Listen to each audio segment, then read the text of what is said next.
Ja tere kõikidele, siin on Väike Lebel ning tänane video on sellest, miks HD Tanel on kanafilee.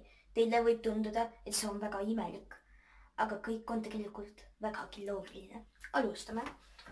Siin on meil siis väikene HD Tanel.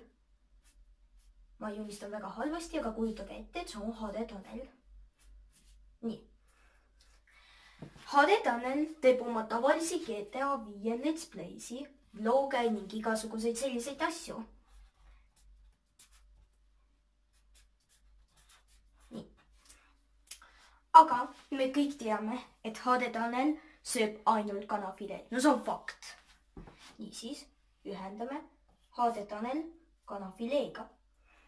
Muidugi kanafileed ma joonistan ka väga imelikult. Jällegi kujutage ette, et see on kanafilee. Palun. Nii. Siis teile võib tunduda, jah, ta lihtsalt sööb kanafileed, miks ta on siis kanafilee? Aga ma hankisin väga sellised huvitavad materjalid sellest, miks HD Tanel on kanafilee. Praegu te näete pilti, kus HD Tanel teeb selfit kanafileega. Niisiis.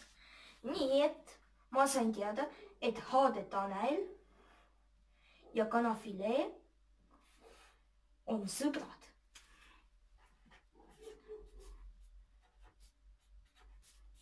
Nii. Nii. No, nad on sõbrad, aga miks ta kanafilee on?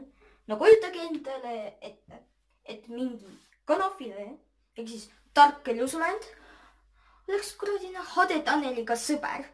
Neil peaks mingi suhe küll olema. Suurem kui ainult sõprus.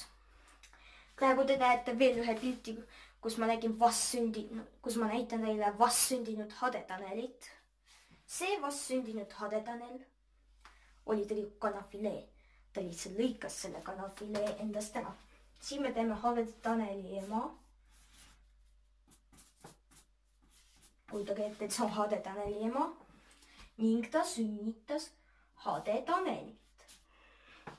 Nii, aga HD Taneli ema oli inimene, aga teda sünnitas kanafilee.